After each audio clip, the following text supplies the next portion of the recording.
Un livre à offrir ou à s'offrir? Votre librairie de proximité Page 5 est là pour vous. Située 5 places de Bretagne à Bru, Page 5 vous ouvre ses portes du mardi au samedi. Page 5, la clé de la culture. Comme tous les mercredis, on a le plaisir d'accueillir Félix Boulet et les plus clairvoyants d'entre vous le savent déjà. On va découvrir une œuvre littéraire qui a marqué notre ami. Bonjour Félix. Bonjour Simon, bonjour à toutes et bonjour à tous. Eh ben dis donc Simon, aujourd'hui j'ai failli ne pas venir car j'ai piscine, figure-toi. Ah, c'est vrai, c'est une bien piètre excuse pour ne pas venir. Ouais, mais en fait, oui, je vous invite toutes et tous à m'accompagner en plongeant dans La ligne de nage, le nouveau roman de Julie Otsuka, paru à l'automne dernier chez Gallimard dans la collection du Monde entier et dans une traduction de Karine Chichereau. Qui est Julie Otsuka ? Alors, Julie Otsuka est née à Palo Alto, en Californie, en 1962, de parents japonais, comme on s'en doute à l'énoncé de son nom. Elle fait des études d'art à l'université de Yale pour exercer le métier de peintre avant de se consacrer à l'écriture. Alors, La ligne de nage est son 3e roman. J'avais déjà fait une chronique, mais il y a très très longtemps, une chronique ici à Radio Laser sur son précédent ouvrage, Certaines n'avaient jamais vu la mer, paru en 2012. Donc ce roman évoque la vie des jeunes japonaises qui s'exilèrent au début du XXe siècle aux États-Unis pour épouser des maris prétendument beaux et riches. Pendant la Seconde Guerre mondiale, certaines se retrouvèrent enfermées dans des camps d'internement réservés aux personnes d'origine japonaise. Les 2 premiers romans de Julie Otsuka sont parus chez Phébus. Bon alors, puisque tu parlais de piscine au début, je doute très fortement qu'on soit ici sur une biographie de Michael Phelps. Oui, tu fais bien de douter, on est dans tout à fait autre chose.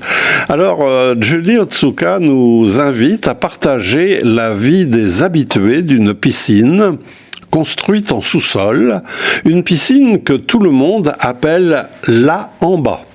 Certains et certaines viennent là pour soigner des douleurs, d'autres pour améliorer leurs conditions sportives, d'autres enfin pour oublier les tracas, les désagréments d'en haut. Dans cet établissement, tout va bien, la vie est régie par une routine tout à fait confortable.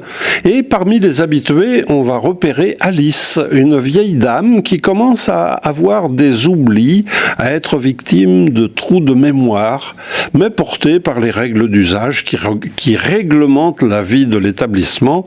Ces difficultés ne pèsent pas trop à Alice. Mais voilà qu'un jour, une fissure apparaît au fond du bassin sur la ligne 4. Oh, rien d'alarmant, semble-t-il. Pourtant... Alors voilà qui aiguise ma curiosité. Je vais quand même te demander si c'est tout le microcosme de gens qui gravitent autour de cette piscine qui t'a séduit. Alors oui, mais il n'y a pas que ça. Alors d'abord, je dis tout de suite que c'est un magnifique roman, magnifique et original, mais voilà, il est constitué de 2 parties très différentes. Une première partie décrit la vie ordinaire, là en bas. L'autrice utilise des listes où l'important alterne avec le futile, ce qui donne un ton à la fois humoristique et extrêmement poétique. J'ai pensé à Notes de chevet de Sei Shonagon. Je ne dis pas ça pour faire le malin, mais parce que ce chef-d'œuvre de la littérature japonaise, qui date du XIe siècle, est construit sous cette forme de liste. Et je me demande si Julie Otsuka s'en est inspirée.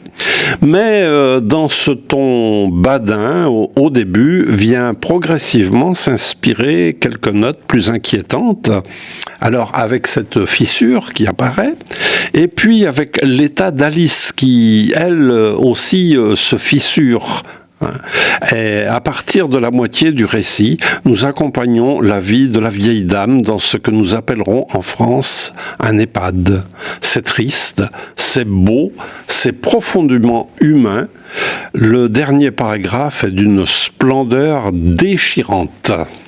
On met un orteil dans l'eau, si tu excuses la métaphore, puisqu'on va un peu plonger dans le récit. Tu vas nous en lire un extrait. Alors j'ai choisi un passage du début, parce que, comme je le disais, le ton est un peu badin et c'est très agréable. Et puis ça montre aussi que la traductrice, Karine Chichereau, dont on a déjà parlé pour un autre roman, est vraiment... j'ai beaucoup d'admiration pour elle. J'ai de l'admiration pour les traducteurs et les traductrices en général, mais là on va voir que, elle a bien donné le ton badin, virevoltant, sautillant à cet extrait. Là-haut, donc là-haut c'est le monde ordinaire. Là-haut, beaucoup d'entre nous sont maladroits, disgracieux, de plus en plus lents au fil des ans. Les kilos superflus sont arrivés. Le lâcher-prise s'est amorcé. À la commissure des paupières, les pattes d'oie se déploient en silence, tels des éventails inexorables, des craquelures sur un pare-brise. Mais là, en bas, à la piscine, c'est comme si nous rajeunissions. Les cheveux gris disparaissent sous les bonnets de bain bleu foncé, les rides s'effacent des fronts, les boitements n'ont plus cours, les messieurs bedonnants, aux genoux douloureux là-haut, chevauchent gracieusement les flots en faisant leur aquajogging avec leur ceinture de flotteurs orange. Les dames au physique généreux, qui ont depuis longtemps dépassé l'âge tendre, se révèlent souples et agiles dans l'eau, aussi lisses que des dauphins dans leurs maillots amincissants en élastane. Les ventres s'aplatissent, les poitrines remontent, les tailles depuis longtemps perdues émergent à nouveau. La voilà.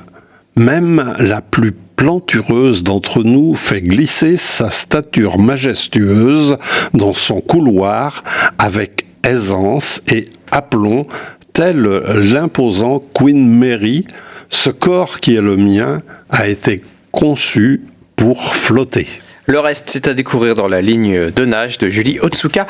On va mentionner, si on le fait pas souvent, mais qu'il faut évidemment aller retrouver tous tes podcasts sur le site de Radio Laser et que maintenant tu es aussi disponible sur toutes les plateformes de podcasts, donc Deezer, Spotify. N'hésitez pas à aller voir, vous pouvez écouter Félix partout et pas seulement avec nos chroniques du mercredi, mais aussi avec Et nous liserons par exemple. Très bien, merci Simon de ce petit rappel. Donc, avec plaisir, et puis écoute, on te retrouve la semaine prochaine. Voilà.